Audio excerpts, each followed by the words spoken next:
Charles Plumb foi um piloto de aviões de caça da Marinha Americana durante a guerra no Vietnã. Depois de 75 missões de combate, seu avião foi destruído por um míssil. Ele ejetou seu assento e pulou de paraquedas, caindo nas mãos do inimigo. Foi capturado e passou 6 anos numa prisão comunista no Vietnã. Mas Charles Plumb sobreviveu à prisão e finalmente retornou aos Estados Unidos. Lá ele passou a dar palestras sobre lições aprendidas com a sua experiência de guerra.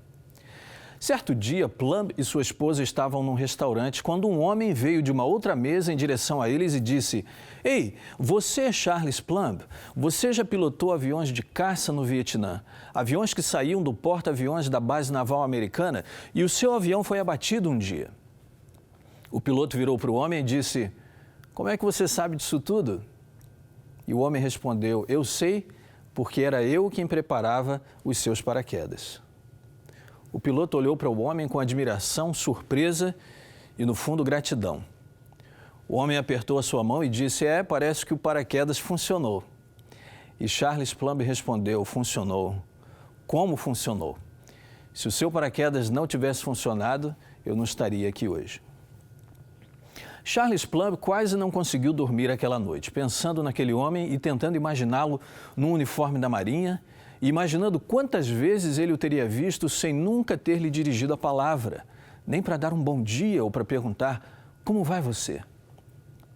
Ele pensou também em quantas horas aquele marinheiro deve ter gasto preparando paraquedas, tendo em suas mãos o futuro de alguém que ele nem conhecia.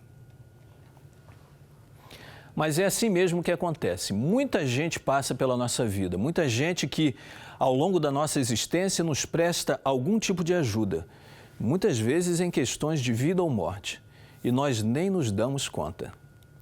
Há milhões, bilhões de pessoas neste mundo que vivem para servir. Pessoas que se reconhecem vocacionadas para ajudar os outros. É o caso, por exemplo, dos professores. Pedro II, o último monarca do Império do Brasil, disse certa vez: "Se eu não fosse imperador, desejaria ser professor. Não conheço missão maior e mais nobre que a de dirigir as inteligências jovens e preparar os homens do futuro." E é claro que eu concordo com Dom Pedro II, pela admiração e respeito que eu tenho por pessoas que decidem abraçar essa missão de professor. Hoje nós temos o privilégio de ter aqui no programa alguém que tem dedicado a sua vida a essa missão de ensinar e educar. Daqui a pouco nós vamos entrevistar uma professora cuja vida tem sido de dedicação à missão do ensino.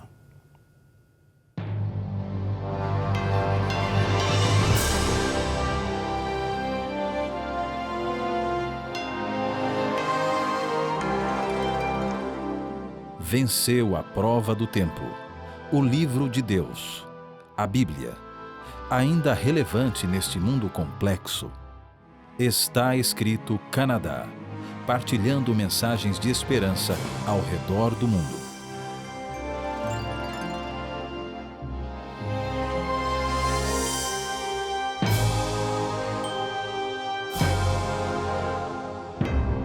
Hoje, então, nós temos aqui conosco uma pessoa que tem se dedicado a essa missão de ensinar. Muito obrigado pela sua presença. É um prazer estar aqui. Eu queria lhe pedir que a senhora dissesse seu nome e onde a senhora mora. O meu nome é Manuela Terêncio, eu moro em Halton Hills, numa pequena cidade chamada Terracota, aqui no Ontário. E a senhora é professora? Sim, há 21 anos. Há 21 anos? Isso. E antes desses 21 anos, qual a formação que uma pessoa precisa para se tornar um professor, para ser habilitado como professor? Bem, aqui no Ontário, depois do 12º ano, são necessários 4 anos de ensino superior numa universidade e depois mais um ano de formação em pedagogia. No meu caso, eu fiz 4 anos na Universidade de Toronto e depois mais um ano na OISE, que é o Instituto de Ensino aqui do Ontário. Então, essa é a preparação. Sim. Aí depois disso, a vida começa de verdade. Isso. Né? E no seu caso, a senhora disse que já foram 21 anos de profissão. Isso. Deixa eu lhe perguntar uma coisa. Nesses 21 anos de profissão, de dedicação, de serviço, houve alguma passagem, alguma experiência, algo que foi marcante, assim, que lhe trouxe uma gratificação? Quer dizer, a profissão de professor é muito gratificante em si, porque em cada plano de aula que nós terminamos é um sucesso. Cada aluno que diz, por exemplo, já compreendi, ou cada aluno que começa a ler independentemente, tudo isso são sucessos do dia-a-dia do professor.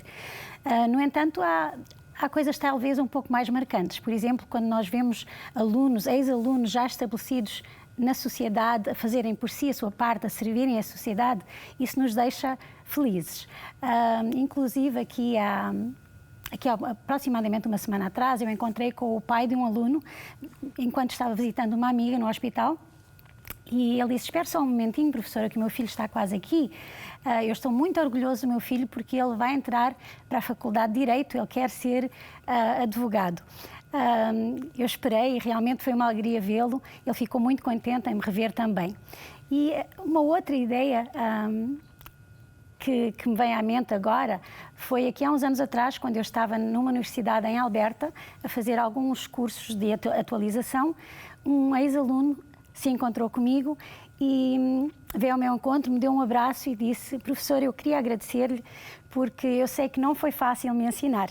Eu fui um aluno bem mauzinho, difícil, mas a senhora teve paciência comigo, incentivou-me e por sua causa eu estou aqui hoje. Isso me deixou muito feliz. Isso me lembra uma outra coisa aqui. Tem como traçar uma linha divisória e dizer assim: até aqui eu vou como professor, até aqui eu ensino a minha disciplina, daqui para frente eu tenho que me envolver emocionalmente, ali eu não vou. Tem como dividir assim? Eu acho que para o bom professor não tem mesmo como fazer isso, não é? Nós envolvemos porque passamos a amar essas crianças e então, quando eles estão felizes, nós ficamos contentes. Quando estão tristes, nós sofremos também. E o sonho é vê-los ter sucesso, é vê-los se realizar. Então, não tem como separar. Não tem. E na sua definição, o que é um bom professor, uma boa professora? Bom, um bom professor, uma boa professora, na minha ideia, tem que ser aquele professor que é sensível às necessidades do aluno e que procura, ao fazer os seus planos de aula, ter em mente essas necessidades dos diversos alunos que tem na sua sala de aula.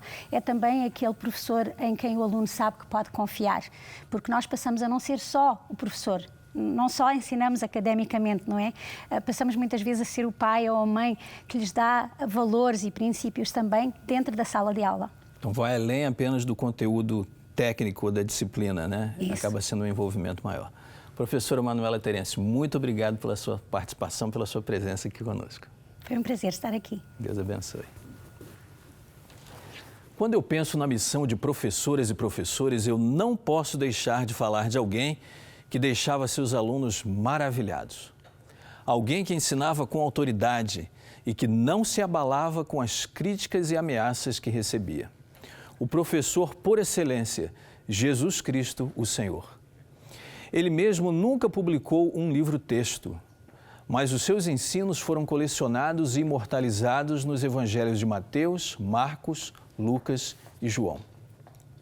Os evangelhos foram escritos para nos mostrar o caminho para a vida eterna, mediante a fé em Jesus e em seu sacrifício.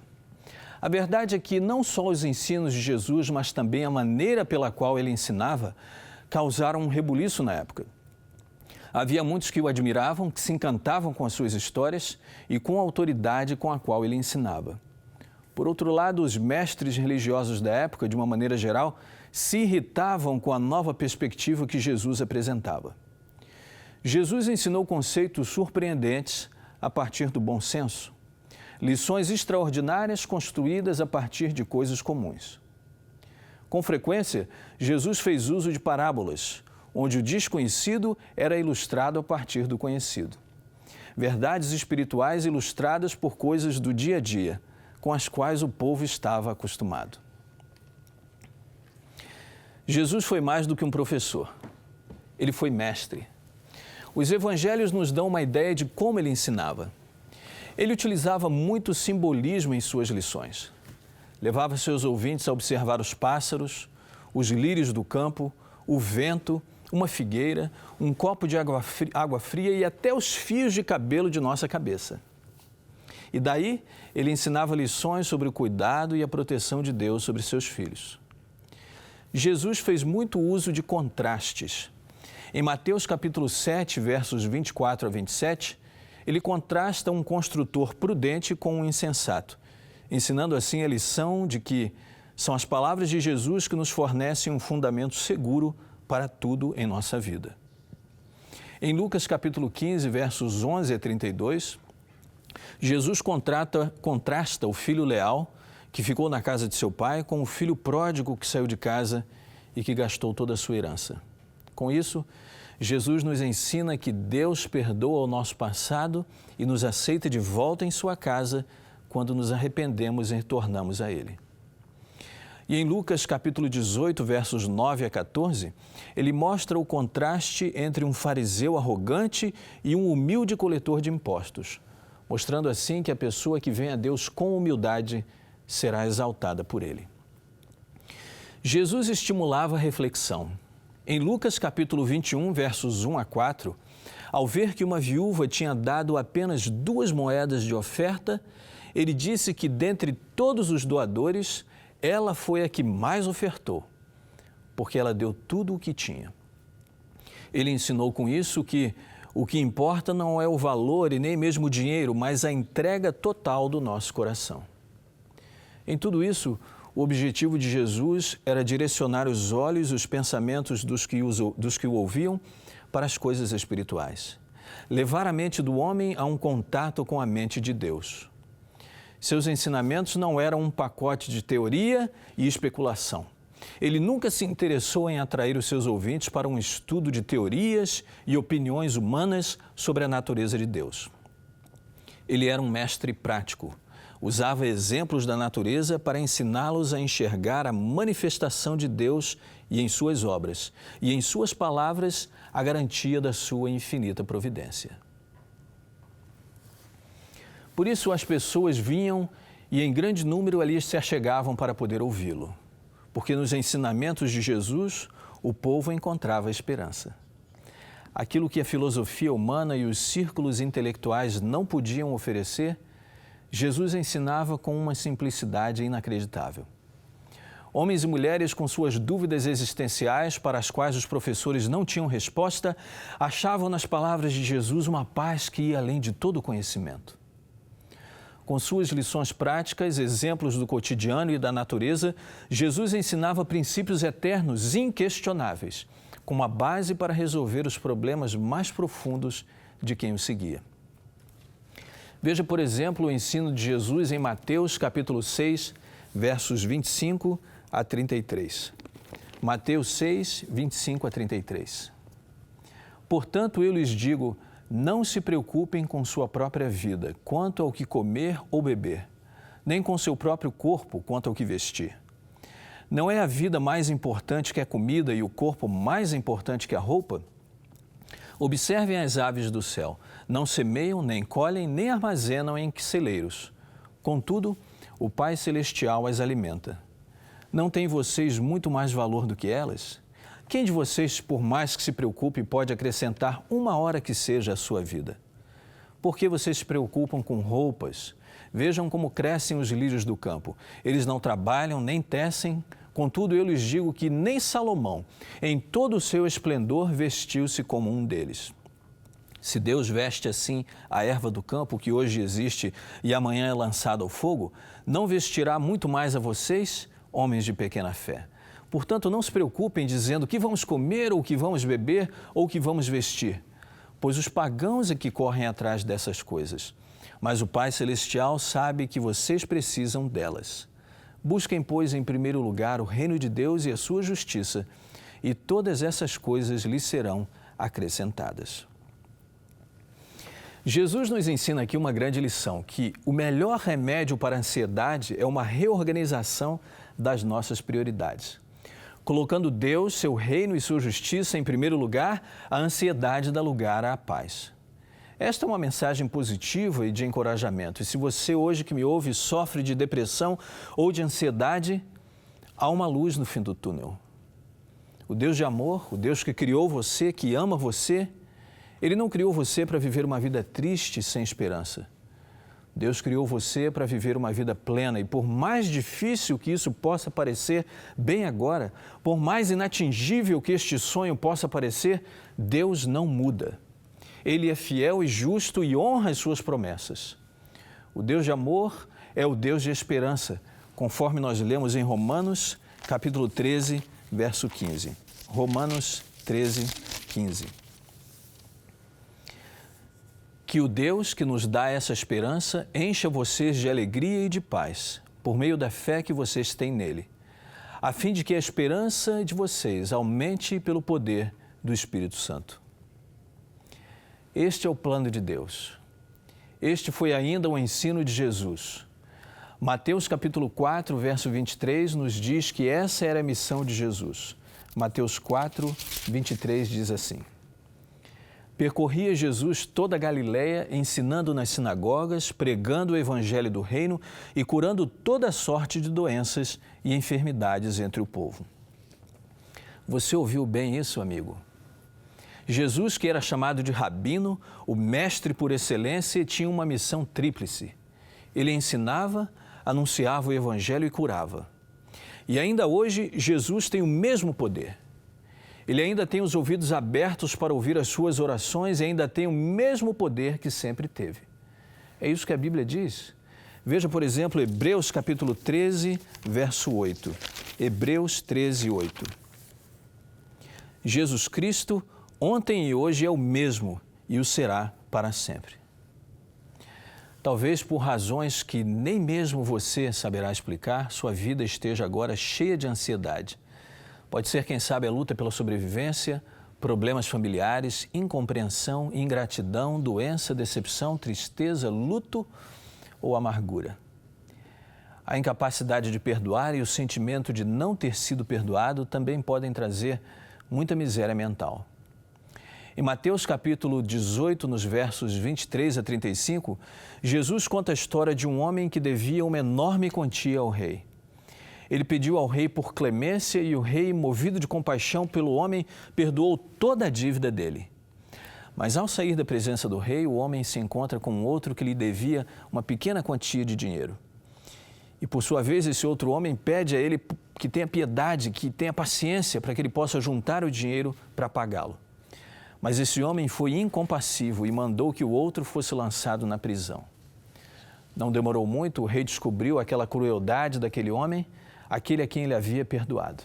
Mandou chamá-lo de volta, revogou o seu perdão e o lançou na prisão. Quanta gente vive hoje como que numa prisão mental, porque é incapaz de perdoar. Por que não estender a alguém que precisa o mesmo perdão pelo qual nós fomos aceitos por Deus? Mateus capítulo 6, verso 14, diz exatamente isso. Mateus 6, 14. Porque se perdoardes aos homens as suas ofensas, também vosso Pai Celeste vos perdoará. Talvez o que lhe causa tanta ansiedade seja algo até mais profundo. Talvez o que esteja tirando o seu sono seja um sentimento de revolta ou um desejo de vingança. E por que você não decide hoje se assentar aos pés do Mestre Jesus, deixar tudo isso aos seus pés e receber em troca dele não só o perdão, mas a capacidade de amar novamente? Amar como Jesus nos ensinou. Amar como Jesus nos ensinou em Mateus capítulo 5, versos 44 e 45. Mas eu lhes digo, amem os seus inimigos e orem por aqueles que os perseguem, para que vocês venham a ser filhos de seu Pai que está nos céus. Jesus ensinou a amar de uma maneira bem diferente do que se entendia por amor. Jesus ensinou com palavras, com histórias, com simbolismos, contrastes, por parábolas e por lições da natureza. Mas, meu querido ouvinte, o maior ensino de Jesus sobre o amor foi viver o amor. Foi viver uma vida inteira de serviço.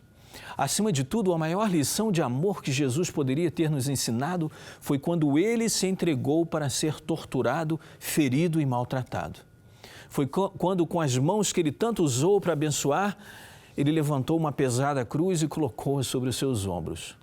Aquele ombro amigo sobre o qual muitos haviam repousado a cabeça e chorado as suas mágoas. Esse ombro era agora dilacerado pelo peso da cruz. A maior lição de amor do Mestre por excelência foi quando ele subiu lá ao Monte do Calvário, em silêncio, como um cordeiro que era levado para o matadouro. E lá no alto do monte, sem jamais ter feito mal algum a ninguém, sem jamais ter cometido um pecado sequer, ele foi colocado na cruz. As mãos que ele usou só para curar, para indicar o bom caminho, foram impedidas de se mover, cravadas naquela cruz. Os pés, junto aos quais muitos se assentaram para ouvir lições de vida e para aprender o caminho da salvação, estavam agora feridos e machucados. Jesus nos ensinou muitas lições em sua vida, mas foi por sua morte que ele nos ensinou a maior lição de amor. Hoje, por que não aceitar esse amor de Jesus? E por que não deixar que ele transforme a sua vida completamente? Enquanto eu viver, eu vou cantar do amor. Na cruz, meu Jesus me resgatou, mesmo sendo imperfeito como eu sou. Só existo para dar a Ele o meu louvor, Senhor. Se eu não louvar, eu deixo de sorrir. Se eu não louvar, eu deixo de existir. Meu coração se inclina pra adorar. Hoje entrego a minha vida como oferta de amor. Se eu não louvar, meu mundo é tão vazio. Se eu não louvar, meu mundo é tão sombrio. Remido fui e agora livre sou. A tua paz me faz feliz. Hoje entrego a minha vida outra vez.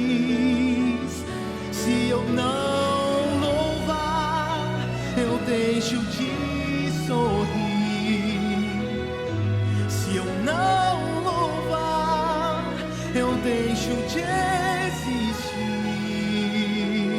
Meu coração se inclina pra adorar.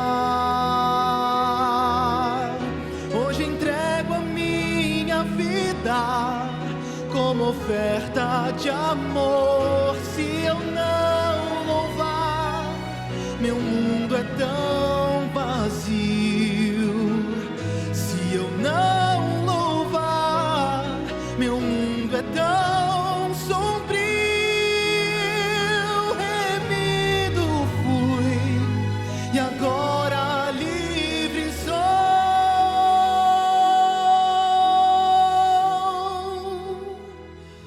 A tua paz me faz feliz. Hoje entrego a minha vida outra vez, meu Senhor.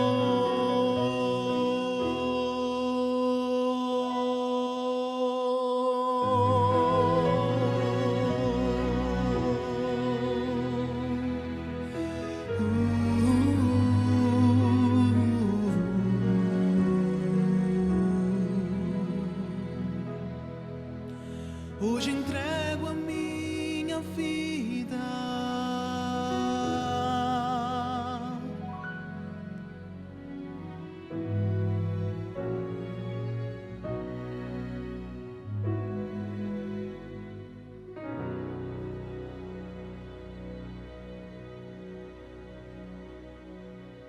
Vamos orar.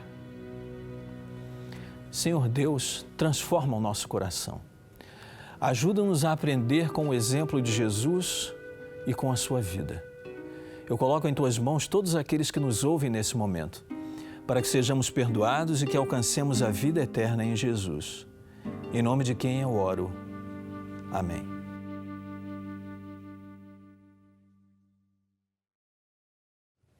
Este programa do Está Escrito Canadá chegou ao final, mas este não precisa ser o nosso último encontro. Eu espero poder estar com você de novo na próxima edição do Está Escrito Canadá. De qualquer lugar do mundo, você pode, portanto, visitar o nosso website. E para você que está na América do Norte, você pode também ligar para o nosso telefone ou nos enviar um e-mail, ou visitar o nosso website, ou nos chamar, escrever para nós, e nós teremos prazer em falar com você. Se você tem um pedido especial de oração, você pode deixar no nosso website ou enviar por e-mail. E ao visitar o nosso site, se você estiver também se sentindo movido a nos ajudar financeiramente, você poderá fazer isto logo no site, fazendo assim uma doação para manter o nosso programa. Este programa é mantido pelas orações dos telespectadores e também pelas doações generosas daqueles que nos apoiam. Muito obrigado por ter estado conosco e espero estar com você em nosso próximo encontro. Mas até lá, lembre-se, nem só de pão viverá o homem, mas de toda palavra que procede da boca de Deus.